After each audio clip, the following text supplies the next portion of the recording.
ఈరోజు కే సముద్రంలో మరి అత్యంత వైభవంగా నిధుల వరద పనుల జాతరకు అశేషంగా తండోపతండాలుగా తండల నుంచి పల్లెల నుంచి గ్రామాల నుంచి గూడాల నుంచి తరలి వచ్చినటువంటి మా అన్నలకు అక్కలకు తమ్ముళ్లకు పేరు పేరున హృదయపూర్వక నమస్కారాలు ధన్యవాదాలు.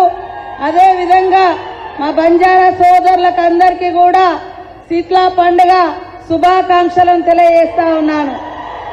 మరి యొక్క ఈ సమావేశాన్ని ఏర్పాటు చేసి అధ్యక్షత వహిస్తున్నటువంటి మా సోదరుడు మురళీ నాయక్ గారికి, మన ఎంపీ బలరాం నాయక్ గారికి ఈ యొక్క 400 కోట్ల రూపాయలను తీసుకొచ్చి ప్రతి పల్లెను అభివృద్ధి చేసి మరి ప్రజలందరికీ సౌకర్యాలు కల్పించాలనేటువంటి సంకల్పంతో మరి తను పుట్టి పెరిగిన గడ్డ మీద 20 ఏళ్ల తర్వాత ఈ రాష్ట్రంలో అధికారికంగా పనిచేసే అవకాశం ఉంది కాబట్టి ఈ రోజు తనేంటో తన స్టేటస్ ఏందో తన యొక్క ఈ మహబూబాద్ మీద ఉన్నటువంటి ప్రేమ ఏందో నిరూపించుకున్నటువంటి వేం నరేందర్ అన్న గారికి ప్రత్యేకంగా ధన్యవాదాలు శుభాకాంక్షలు. అదే విధంగా ముఖ్య అతిథులుగా విచ్చేసినటువంటి మన ఉప ముఖ్యమంత్రి గారు బట్టి విక్రమార్కన్న గారికి, అదే విధంగా పొంగులేటి సీనన్న గారికి మన ఇన్ఛార్జి, అదే విధంగా ఆర్ఎండ్బి మినిస్టర్ వెంకటరెడ్డి అన్న గారికి, సురేఖక్క గారికి, తుమ్మల నాగేశ్వరరావు అన్న గారికి, మరియు రామచందర్ నాయక్ గారికి, వెల్లయ్య నాయక్ గారికి, నాగరాజు గారికి, ఇతర ఎమ్మెల్యేలు, చైర్మన్లు, ముఖ్య అతిథులు, ముఖ్యంగా ఈ ప్రాంత బిడ్డ, ఈ ఊరు బిడ్డ సంజీవరెడ్డి గారికి, మార్కెట్ కమిటీ చైర్మన్, పత్రికా మీడియా సోదరులు, పోలీస్ అధికారులు అందరికీ నమస్కారం. ముఖ్యంగా కాంగ్రెస్ అంటేనే పేదల ప్రగతి, ప్రజల ప్రగతి, సంక్షేమం, అభివృద్ధి, పేదలను అన్ని రంగాలలో ముందుకు తీసుకురావాలన్నటువంటి సంకల్పం. అందుకనే పేదింటి బిడ్డలు కడుపు నిండా తింటున్నారా లేదా అని ఆనాడు ఇందిరమ్మ కడుపు తడిమి అందరి కడుపు తడిమి చూసి మరి అనేక సంక్షేమాలు పెడితే అదే వారసత్వంతో ఈరోజు సీఎం రేవంత్ రెడ్డి గారు పని చేస్తూ పేదింటి బిడ్డకు సన్న బియ్యం ఇచ్చి కడుపు నిండా అన్నం పెడతా ఉన్నారు. పేదింటి బిడ్డలకు ఉండడానికి ఇల్లులు ఉండాలని ఇందిరమ్మ ఇల్లులు ఇవ్వడం జరిగింది. గతంలో ఎస్సీ ఎస్టీ బీసీ వాడలలో కరెంటు బిల్లులు కట్టలేదని అనేక సార్లు మన ఇళ్లకు కరెంటు లైన్లు కట్ చేసిరు బీఆర్ఎస్ హయాంలో. కానీ ఈ రోజు కరెంటు కట్ అవుతుందా? ఇళ్లలో కరెంటు లైన్ కట్ అవుతుందా? ఫ్రీగా 200 యూనిట్ల కరెంట్ వస్తా ఉంది. మరి అదే విధంగా సన్న వడ్లు పండిస్తే కష్టపడ్డ రైతుకు 500 బోనస్ వస్తా ఉంది.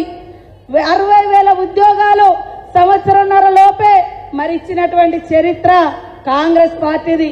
అందుకనే ఖచ్చితంగా ఈ ప్రాంతం తెలిసిన వ్యక్తులుగా ఈ ప్రాంత అభివృద్ధి కోసం మా పంచాయతీరాజ్ శాఖ నుంచి, మా ఉమెన్ చైల్డ్ వెల్ఫేర్ నుంచి కూడా పెద్ద ఎత్తున నిధులు ఇవ్వడం జరిగింది. మా అక్కలందరూ వచ్చారు. దయచేసి మహిళా సంఘాలలో చేరండి. ఇప్పటికే 25,000 కోట్ల రూపాయలు వడ్డీ లేకుండా మహిళా సంఘాలకు బ్యాంకు లింకేజీలు ఇచ్చినాం. అక్కడ మా అక్కలు చప్పట్లు కొడుతున్నారు. అదే విధంగా వడ్డీ డబ్బులు కూడా ఇచ్చేసినాం. మీరెవరికి వడ్డీ కట్టుడు లేదు. మొన్ననే మరి మన ఉప ముఖ్యమంత్రి గారు రిలీజ్ చేయడం జరిగింది.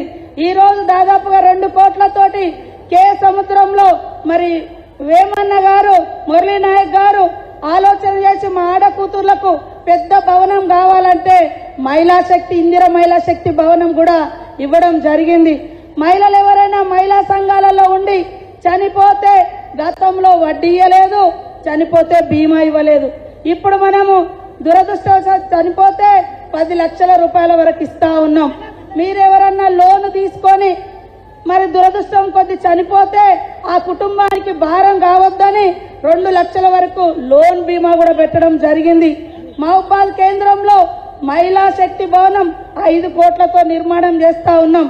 కాబట్టి ఇప్పుడు ఇందిర మహిళా శక్తిలో 60 సంవత్సరాలు దాటినటువంటి అవ్వలైనా 15 ఏళ్లు దాటినటువంటి చెల్లెలైనా తప్పకుండా మహిళా సంఘాలలో చేరండి. మన ముఖ్యమంత్రి గారి యొక్క లక్ష్యం ప్రతి ఆడబిడ్డను కోటీశ్వరాలను చేయాలి.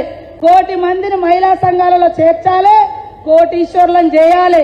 ఒక ఇంట్లో ఆడకూతురు సంతోషంగా ఉంటే ఆ ఊరు బాగుంటుంది, ఆ ఇల్లు బాగుంటది. అట్లా అందరూ మహిళలు సంతోషంగా ఉంటే ఆ ఊరు బాగుంటదని, ఆడవాళ్ల మీద భారం పడొద్దని ఫ్రీ బస్సు కూడా పెట్టడం జరిగింది. 500 గ్యాస్ తీసుకురావడం జరిగింది. కాబట్టి మా అక్కలకు మా తమ్ముళ్లకు అందరికీ కూడా కాంగ్రెస్ ప్రభుత్వాన్ని దీవించండి. మన సీఎం రేవంత్ రెడ్డి గారి పరిపాలనకు తోడుగా ఉండండి. మీ అందరి యొక్క సంక్షేమమే కాంగ్రెస్ ధ్యేయం, ఇందిరమ్మ రాజ్యం యొక్క లక్ష్యం అని తెలియజేస్తూ అందరికీ నమస్కారాలు, ధన్యవాదాలు.